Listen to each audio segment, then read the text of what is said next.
जय श्री कृष्णा। राधे राधे दोस्तों आज मैं आप लोगों को एक बेहद हैरान कर देने वाली, रोंगटे खड़े कर देने वाली बिल्कुल सत्य लीला कथा सुनाऊंगी, जिसे सुनकर आपके शरीर का रोम रोम कांप जाएगा। अगर आप भक्त लड्डू गोपाल की सेवा करते हैं और साथ ही साथ श्री जी की सेवा लेना चाहते हैं, अपने घर राधा रानी को लाना चाहते हैं, लड्डू गोपाल के साथ साथ राधा रानी की सेवा करना चाहते हैं, तो यह घटना आपको अंदर तक झकझोर देगी। दोस्तों आप सभी भक्तों से मेरा विनम्र निवेदन है कि कृपया आज की इस वीडियो को पूरा अंत तक अवश्य देखिएगा, तभी आप लोग आज की इस लीला कथा को पूरी तरह से समझ पाओगे, इस घटना को पूरी तरह से जान पाओगे। दोस्तों आज की यह लीला कथा चंडीगढ़ की रहने वाली उज्ज्वला जी ने हमारे साथ शेयर की है। उज्ज्वला जी कहती है, मेरी शादी को 17 साल हुए हैं, मुझे 2 पुत्री और 1 पुत्र संतान है। शादी से पहले मैं ज्यादा पूजा पाठ नहीं किया करती थी और लड्डू गोपाल की सेवा के बारे में तो मुझे ज्यादा कुछ पता भी नहीं था, पर जब मैं अपने ससुराल आई तब मैंने देखा कि मेरी सासू माँ बड़े ही श्रद्धा भाव से लड्डू गोपाल की सेवा किया करती है। दरअसल लड्डू गोपाल मेरे ससुराल में पीढ़ियों से विराजित थे। मेरी सासू माँ से पहले उनकी सासू माँ लड्डू गोपाल की सेवा किया करती थी। पहले तो जब मैं अपने ससुराल आई थी और मैंने अपनी सासू माँ को लड्डू गोपाल की सेवा करते देखा था तो मुझे बड़ा ही आश्चर्य हुआ। मेरी मम्मी पूजा पाठ किया करती थी, पर क्योंकि चित्रपट की पूजा में और विग्रह की सेवा में बहुत अंतर होता है। मेरे मायके के मंदिर में सभी देवी देवताओं के चित्रपट थे, जहाँ मेरी मम्मी प्रत्येक दिन दिया बाती किया करती थी, पर मैंने अपने ससुराल में देखा कि मेरी सासू माँ बड़े ही श्रद्धा भाव से लड्डू गोपाल की सेवा किया करती है, बाल गोपाल की छोटी छोटी जरूरतों का ध्यान रखती है। सुबह उठकर लड्डू गोपाल को जगाने से लेकर रात को लड्डू गोपाल को सुलाने तक हर एक छोटी छोटे काम को बाल गोपाल के लिए मेरे सासू माँ बड़े ही जतन से किया करती है। और सिर्फ मेरी सासू माँ ही नहीं, बल्कि मेरे ससुर जी, मेरे हस्बैंड, मेरी ननद भी बाल गोपाल से बहुत प्रेम करते थे। ऐसा लगता था मानो बाल गोपाल परिवार का ही सदस्य हो, एक छोटे शिशु हो जिनका ध्यान पूरा परिवार मिलकर रखता था। उज्ज्वला जी कहती है कि यह सब तो मेरे लिए बिल्कुल भी नया था। मैंने कभी किसी को लड्डू गोपाल की सेवा करते नहीं देखा था।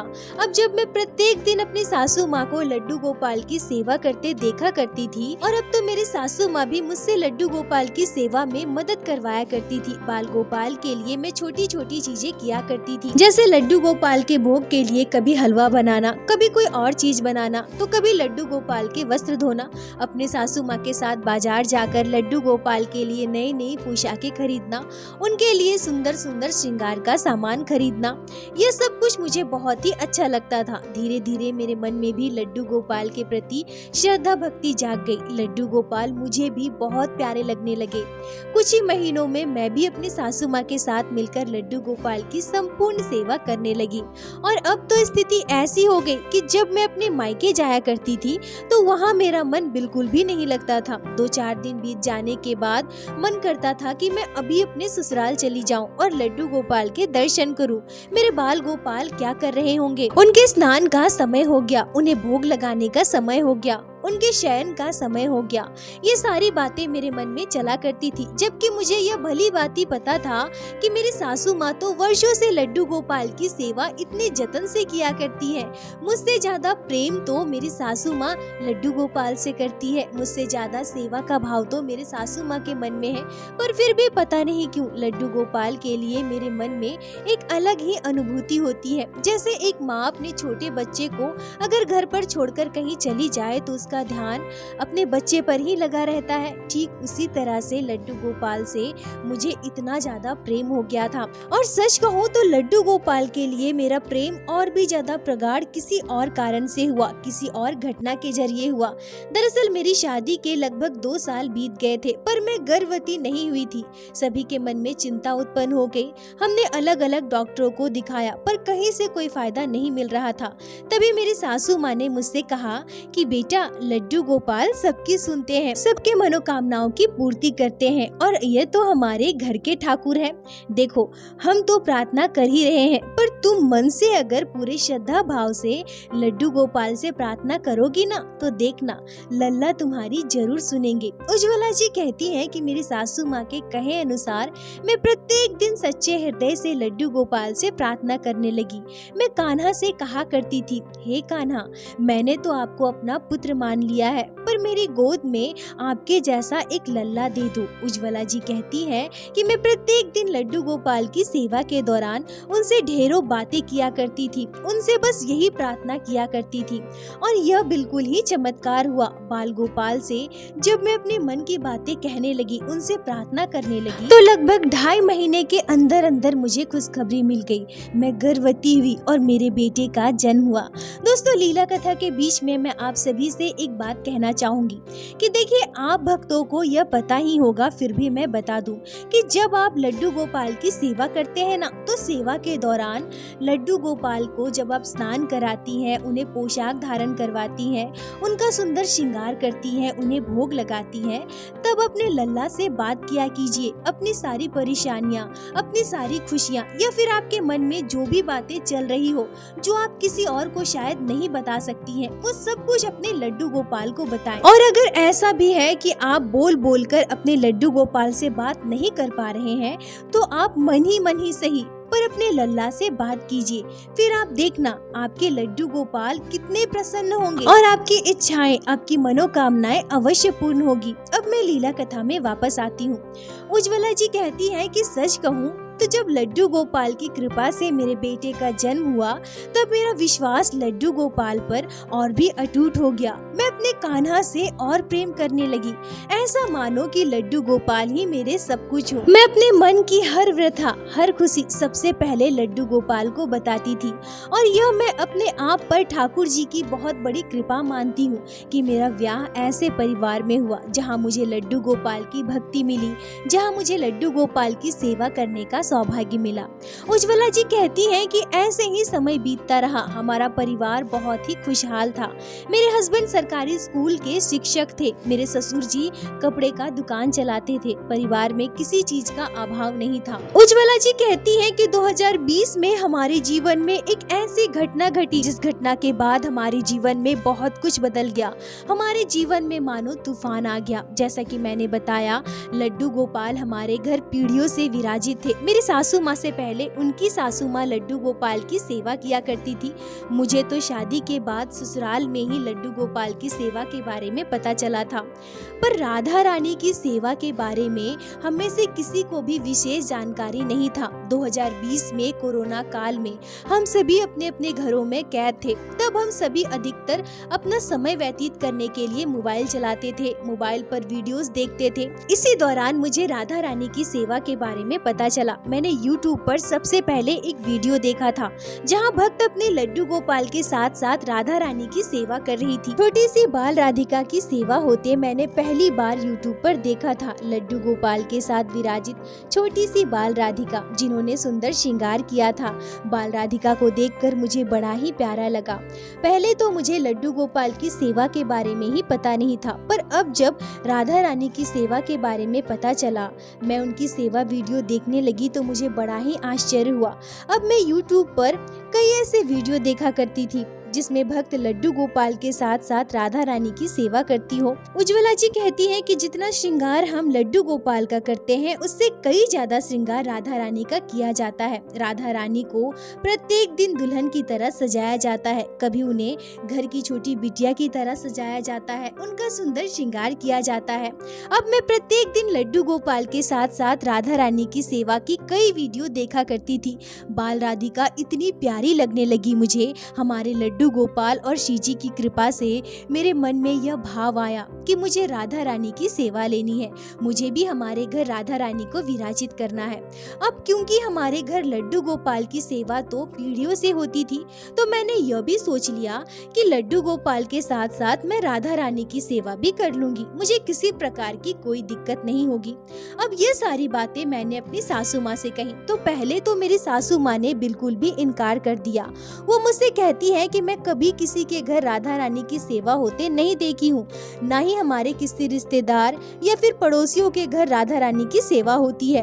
हमारे घर तो वर्षों से लड्डू गोपाल विराजित है, पीढ़ियों से इन्हीं की सेवा होते आई है। राधा रानी की सेवा के बारे में मुझे कोई विशेष जानकारी भी नहीं है, तो हम बस लड्डू गोपाल की सेवा ही करेंगे, राधा रानी को हम घर नहीं ला सकते हैं। उज्ज्वला जी कहती हैं कि मेरा मन बहुत उदास हो गया क्योंकि मैंने हृदय से राधा रानी की सेवा लेनी चाहिए थी। मेरा मन बड़ा ही भावुक हो गया। मैं राधा रानी की सेवा नहीं ले पाऊंगी। कई दिनों तक बार बार मैं अपनी सासू माँ को समझाया करती थी, जब हम लड्डू गोपाल की सेवा कर सकते हैं तो राधा रानी की क्यों नहीं कर सकते हैं। दोनों की सेवा साथ साथ हो जाएगी। उसके लिए मुझे कुछ भी ज्यादा करने की आवश्यकता नहीं है और YouTube पर वीडियो देख देख कर मैं लगभग सब कुछ सीख चुकी हूँ।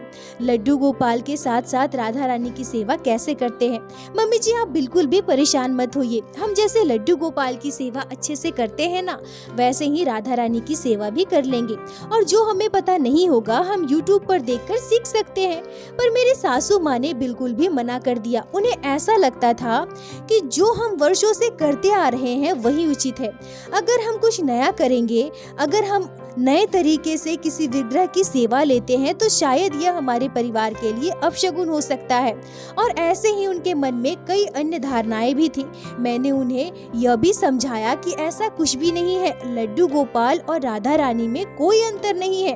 और अगर हम राधा रानी या किसी भी भगवान की सेवा लेते हैं, किसी भी विग्रह की सेवा लेते हैं, तो भगवान कभी हमारा अनिष्ट नहीं कर सकते। पर मेरी सासू माँ पुराने ख्यालात की थी। पता नहीं उनके मन में ये सारी बातें कहाँ से आई।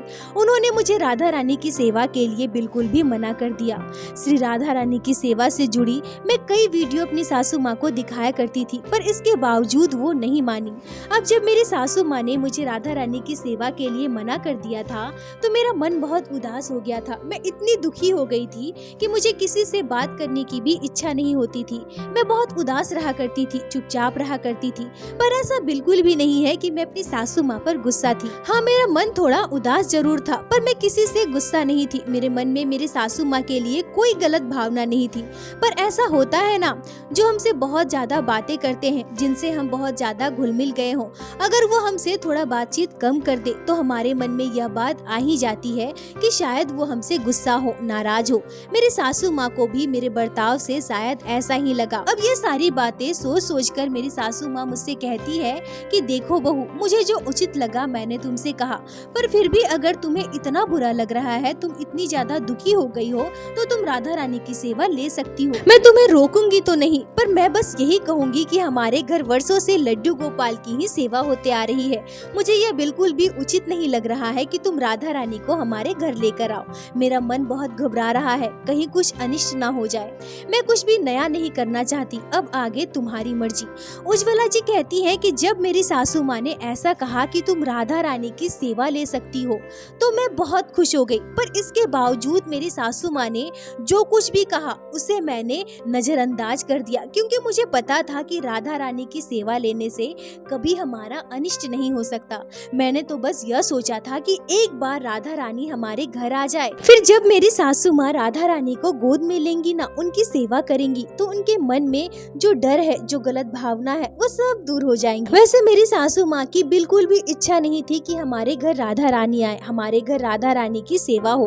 पर जैसा कि मैंने बताया, मेरी सासू माँ बहुत अच्छी है, मुझे बहुत मानती थी। मैंने जब सबसे बात करना कम कर दिया, उदास रहने लगी, तो शायद उन्हें बुरा लगने लगा और उन्होंने इसी वजह से मुझे राधा रानी की सेवा की इजाजत दे दी। मैंने भी यह निश्चय कर लिया कि आने वाली राधाष्टमी को हम राधा रानी को घर लेकर आएंगे। अब हमारे घर लड्डू गोपाल विराजित है तो धूमधाम से हमारे घर जन्माष्टमी का त्योहार मनाया जाता है। हमने भी प्रत्येक वर्ष की भांति धूमधाम से जन्माष्टमी का त्योहार मनाया। मैं अपने लल्ला से ढेरों बातें किया करती थी। लल्ला, राधा अष्टमी में हम आपके लिए राधा रानी लेकर आएंगे। खुशी खुशी हम राधा अष्टमी का इंतजार करने लगे और वह दिन भी आया जब मुझे राधा रानी को घर लाना था। मैं अपने हस्बैंड के साथ बाजार गई और बहुत ही प्यारी सी राधा रानी का श्री विग्रह घर लेकर आई। राधा अष्टमी वाले दिन धूमधाम से राधा रानी की प्राण प्रतिष्ठा हमारे घर पर हुई और लड्डू गोपाल के साथ साथ राधा रानी हमारे घर विराज विराजित हो गई। उज्ज्वला जी कहती हैं कि राधा रानी की सेवा पाकर मैं इतनी प्रसन्न थी कि मैं अपनी प्रसन्नता शब्दों में बयां नहीं कर सकती। जिन्हें मैं मोबाइल फोन पर वीडियो में देखा करती थी, आज वो मेरे पास है, जिनकी सेवा की मैंने कभी कल्पना भी नहीं की थी। एक समय तो मुझे सब कुछ असंभव लग रहा था। लड्डू गोपाल और श्री जी की कृपा से मुझे उनकी सेवा मिली है। राधा रानी की सेवा पाकर मैं बहुत प्रसन्न थी, पर आने वाले समय में हमारे परिवार के साथ इतना बुरा हो सकता है, हमारे जीवन में सब कुछ अस्त व्यस्त हो सकता है, बहुत बड़ा तूफान आ सकता है, यह मैंने कभी सपने में भी नहीं सोचा था। और सबसे बड़ी बात, इन सभी घटनाओं के पीछे मेरी राधा रानी को दोष दिया जाएगा, यह तो मैं कल्पना भी नहीं कर सकती। उज्ज्वला जी कहती हैं कि राधा रानी के हमारे घर आने के लगभग 1 महीने के बाद, मतलब राधा अष्टमी के 1 महीने के बाद मेरे ससुर जी की तबीयत अचानक से खराब हो गई। अब जैसा कि मैंने बताया, आप सभी को पता है 2020 में कोरोना काल चल रहा था। जन्माष्टमी राधा अष्टमी तक तो सब कुछ सही हो गया था, पहले की तरह सबकी जिंदगियां शुरू हो गई थी, पर अब भी कोरोना का प्रकोप पूरी तरह से खत्म नहीं हुआ था, क्योंकि सब कुछ सही हो चुका था, लॉकडाउन खत्म हो चुका था, तो सभी अपने अपने काम में वापस लौट गए थे। तभी राधा अष्टमी के लगभग 1 महीने के बाद मेरे ससुर जी की तबीयत अचानक से बिगड़ गई। मेरे ससुर जी को बुखार था, पर धीरे धीरे उनकी तबीयत बिगड़ती गई, उनमें कोरोना के लक्षण दिखाई देने लगे। अब जब उनकी जाँच हुई तो वो कोरोना पॉजिटिव पाए गए।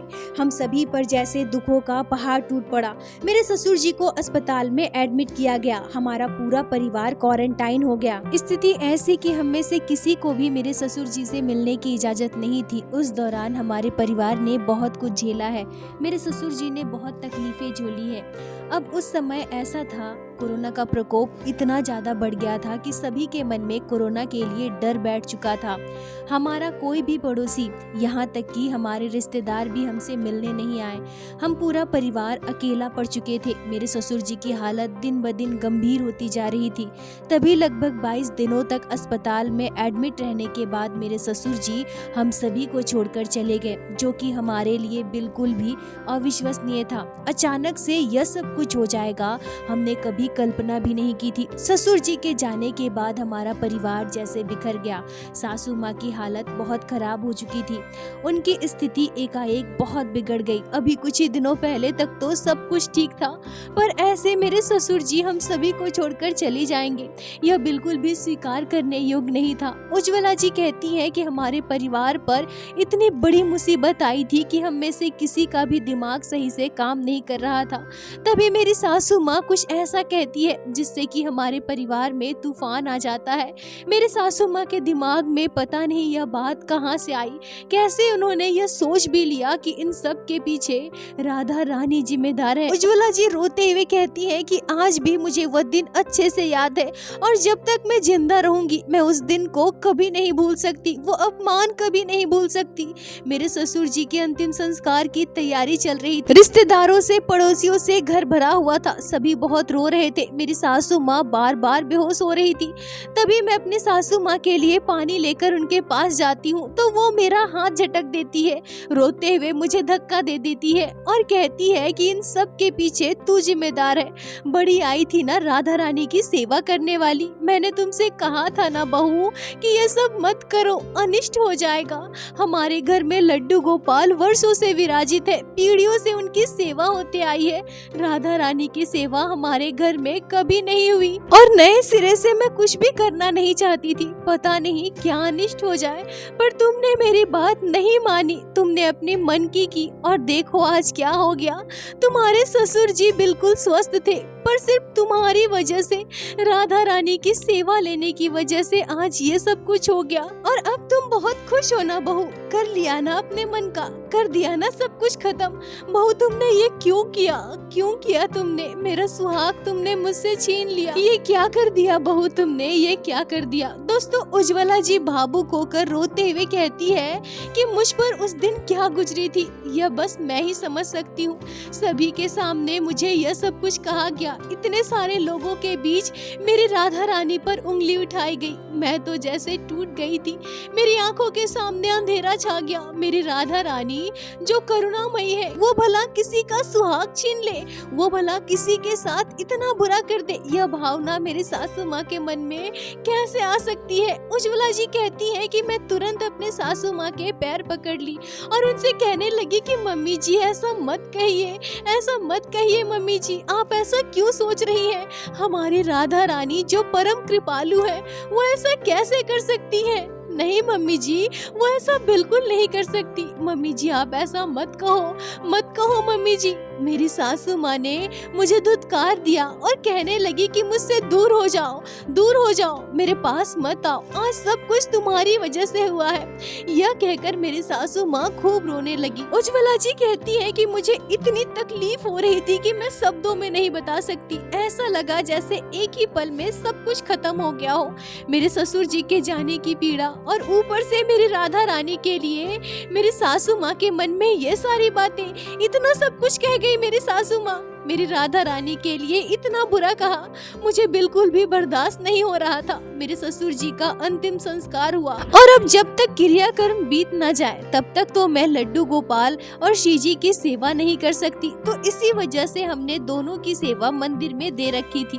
पर क्रियाकर्म बीत जाने के बाद हम लड्डू गोपाल और श्री जी को वापस हमारे घर लेकर आए। अब जैसे ही मेरी सासू माँ ने लड्डू गोपाल और राधा रानी को हमारे घर पर देखा, वो गुस्से से आंख बबूला हो गई। वैसे तो जब से मेरे ससुर जी की मृत्यु हुई थी तब से मेरी सासू माँ ने मुझसे बिल्कुल भी बात नहीं किया था।